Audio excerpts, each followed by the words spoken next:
Bonjour et bienvenue, voici notre tour d'horizon économique, géopolitique et boursier. Nous sommes le mercredi 6 février pour comprendre comment tourne la planète finance. C'est sur la bourse au quotidien et nulle part ailleurs. Et l'épisode du jour s'intitulera « On n'a pas encore la shooteuse, mais on a déjà l'élastique et la cuillère ». Alors j'avais intitulé ma précédente chronique coup de bluff au poker ou quelque chose dans cet esprit, ce qui était tout à fait exact, parce qu'en fait, l'envolée à laquelle on a assisté mardi, c'est un énorme coup de bluff. On va dire que le marché a effectivement une paire de deux, alors qu'en face, il y a un brelan de roi au niveau des indicateurs conjoncturels, mais en faisant tapis, eh bien, on espère dissuader l'adversaire. Et effectivement, ceux qui n'osaient pas acheter dans un contexte négatif, tant conjoncturel que politique, eh bien, ont été obligés hier de payer. Peu importe que ça ne fasse aucun sens. Les 4 statistiques que nous avons découvertes hier étaient toutes négatives, mais pire que prévu. Autrement dit, il n'y avait même pas eu un effet de « Ah, c'était moins pire que prévu ». Non, tout était moche et pourri. De l'indicateur d'activité dans les services en Europe, en passant par la consommation, en passant par le crédit aux États-Unis et en passant enfin par le PMI, ou plutôt l'ISM des services, c'est-à-dire l'indicateur avancé de l'activité dans le secteur tertiaire aux États-Unis. Oui, hier, tout était pourri. Et plus les chiffres déboulaient, plus les indices s'envolaient.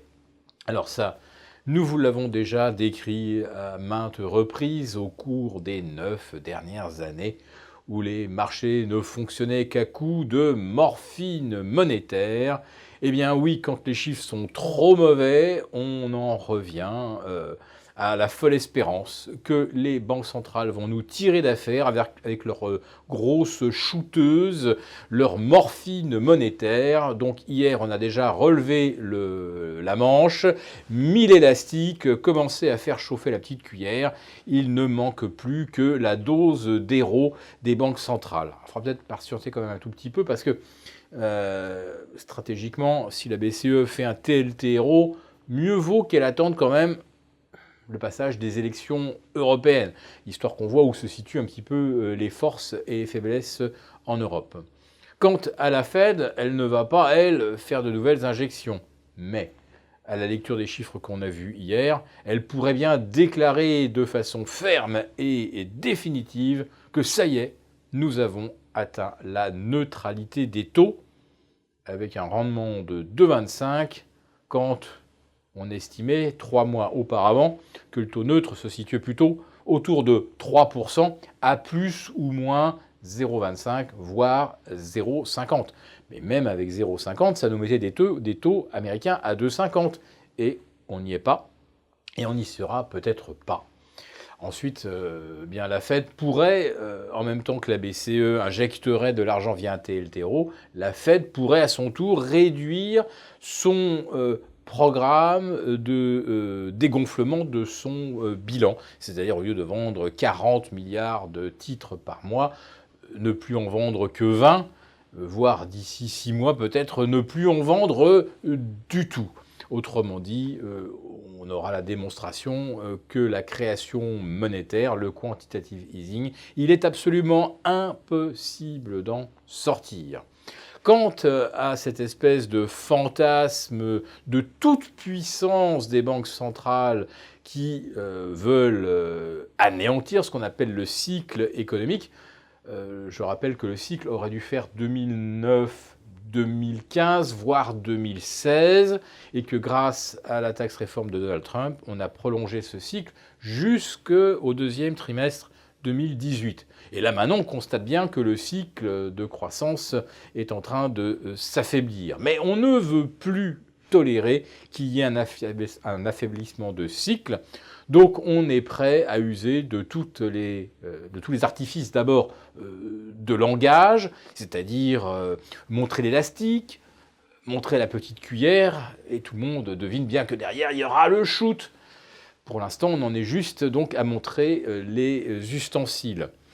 Mais dans la vraie vie, dans le monde réel, les signaux de ralentissement, eux, continuent de se multiplier. Et même les trimestriels dont on nous disait le plus grand bien, car on a eu quelques bonnes surprises naturellement, pour l'instant, et alors que la moitié des entreprises du S&P ont publié, on est à 71% de bonnes surprises. Bon, évidemment, si les analystes faisaient bien leur travail, on devrait être à 25-30% de bonnes surprises. On est à 71. Oui, mais 71, c'est beaucoup moins bien qu'au troisième trimestre 2018, où il y avait entre 76 et même à un moment 80% de bonnes surprises. Là, nous n'en observons plus que 71. Et comme il faut aujourd'hui courir après le papier, qu'est-ce que l'on observe à nouveau? Ces fameux achats via les ETF et avec une surpondération des GAFA, puisque depuis le 1er janvier, les GAFA, et je vais rajouter Microsoft, GAFAM, on est à 20% de hausse depuis le 1er janvier, tandis que le Nasdaq, lui, est à 11,5%. Par contre, évidemment, depuis le 24 décembre, il est maintenant à plus 19,5. C'est le mouvement de hausse le plus rapide depuis, je crois que c'était mars-avril 2016. Et ça reste, de toute façon, plus 19,5 en 5 semaines. Ça reste un des plus extraordinaires du 21e siècle. Donc oui, comme je le disais hier, au poker, quelqu'un a fait tapis. Et il y en a d'autres qui se sont sentis obligés de suivre. Mais cela, effectivement, ce n'est pas le prochain shoot qui va leur permettre de s'en remettre.